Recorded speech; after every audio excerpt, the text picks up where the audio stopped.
What's up, guys? Welcome back to the channel. Today we are going to be shooting our gun. Well, we already shot it actually, so sorry, but anyway, we already shot the gun. We're going to show you guys the groups with the Boyd stock on it. Now, for those of you that are new and haven't seen the rest of the series, I'm going to go over the series. I'm going to give you a brief rundown and kind of tell you what's going on and what we've been doing, so you do have an idea of what the point of today's video even is. For the rest of you, the guys that have already seen, guys and gals that have already seen the rest of the videos, feel free to skip ahead to the results so you can probably see what you're here to see.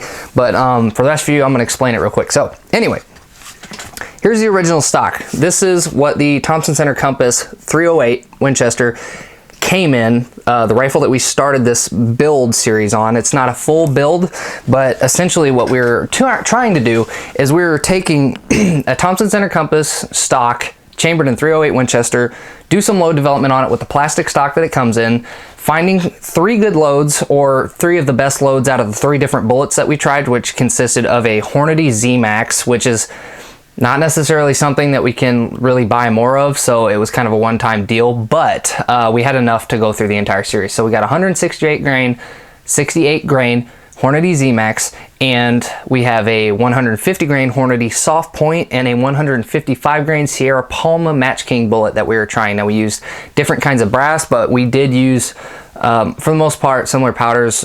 We had Varget and IMR 4895. Those are the 2 powders that we used, and we used PPU brass, Starline, and Winchester brass. Now, different combinations for each one.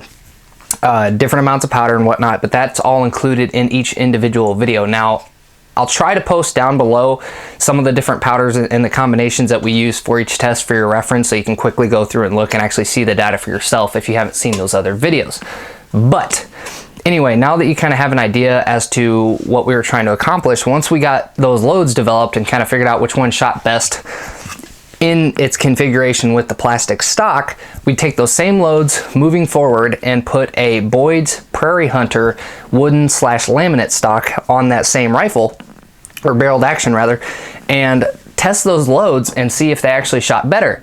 And that's what we are doing today. Now, this is that same rifle in the Boyd's Prairie Hunter stock, which I personally think looks a lot better than the plastic stock on there, and feels great too. I'm actually very much a fan of the stock in terms of just the feel of it.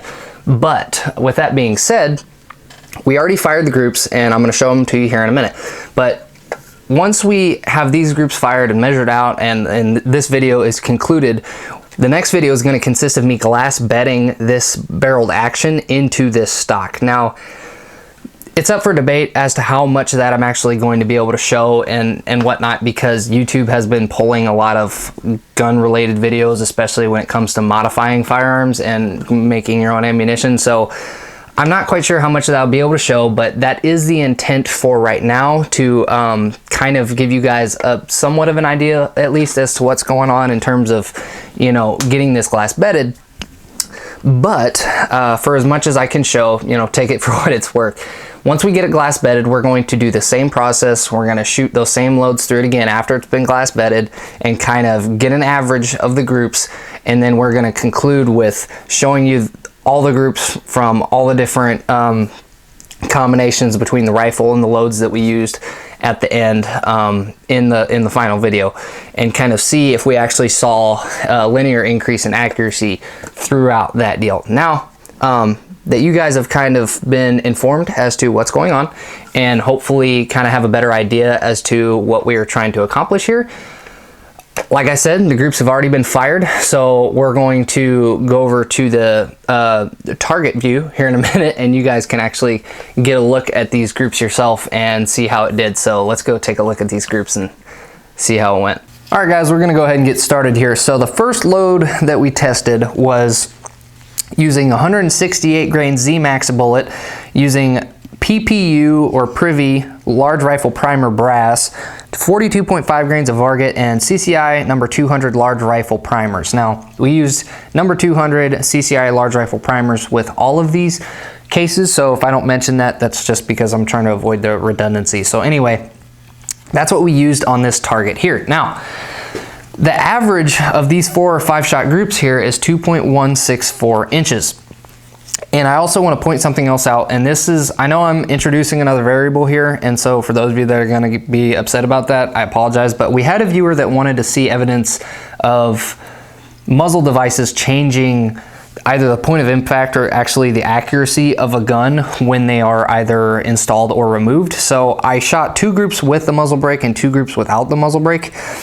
This one's with the brake and this one is without the brake. So as you can see, this one has about 4 really close together in one flyer, and then this one was not too far over an inch, but then the 2 that I shot without a muzzle brake were significantly larger. So this one here is 1.387 inches, and this one here was 1.955 inches, so they were both sub 2 inches.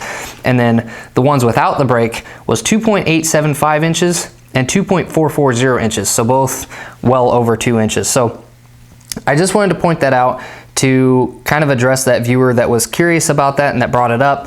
The Z-Maxes never shot that great to begin with, so I wasn't really too worried about screwing up this particular target, but do take that into consideration when you're looking at the averages overall and whatnot. So anyway, let's go ahead and move on to the Hornady Soft Point. Here we go. So the Hornadys did better than the Z-Maxes by a good little margin. So the load we used on this target was 150 grain Hornady Soft Point, 45.5 grains of Varget powder, CCI number 200s, and Winchester Large Rifle Primer brass. Now, this one we shot all under 2 inches, and the smallest one happened to be 1.106 inches, still trying to break that sub-minute margin.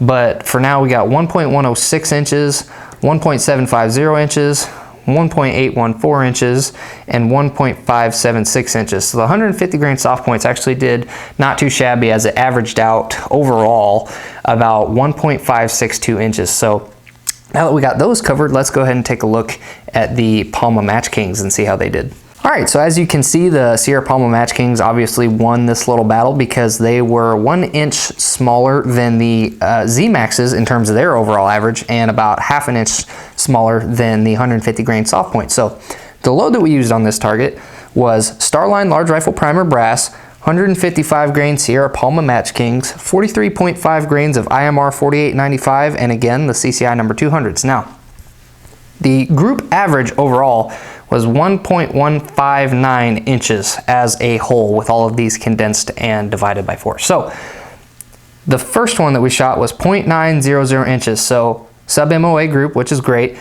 The second one we shot was 1.270 inches. The third was 1.628 inches, and the last was ending off probably on our best group that we fired, maybe even out of the gun entirely, at 0.836 inches. Got about 4 touching and then 1 little guy out here. If he'd have been in there, that would have been a fantastic group out of this gun. But anyway, not too shabby. Hopefully we'll see even better results with the stock bedded. But for now, let's go ahead and get back to the bench and talk about this a little more. All right, guys, so that pretty much concludes the testing with the Boyd's stock on the rifle prior to being bedded. Now, this is all the groups that we're going to fire out of this gun before we glass bed the stock, and after this we are going to glass bed the stock and then repeat this same process with the glass bedded rifle. Now, if you paid close enough attention to those groups, what you would actually see between the video that we did where we tested these loads through the plastic stock and then through the Boyd stock today, what you'd notice is there was actually a very, very slight increase in the overall group size once we fired it with the Boyd stock on there. And most people will think, what, you put a new stock on and it degraded the accuracy? Well, there's several things you have to take into consideration. One of them is heat. It's heating up here. At the time of filming this, it is summertime, or it's going into summertime from spring, and it gets very humid and very hot very quickly, so barrel heat is starting to become a bit of an issue.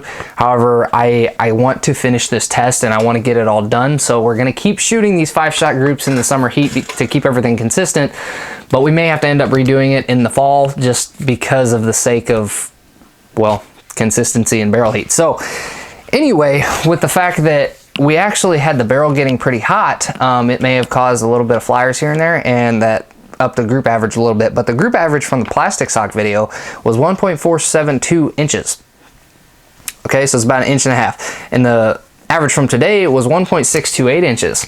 So it was actually slightly larger. It was 0.156 inches larger. Now it's not a big deal. Like I said, it was heating up. So in essence, it's about the same, considering we fired 60 rounds in each video and we had less than 0.2 of an inch difference. That's pretty much the same if you ask me. Most of that's probably just me.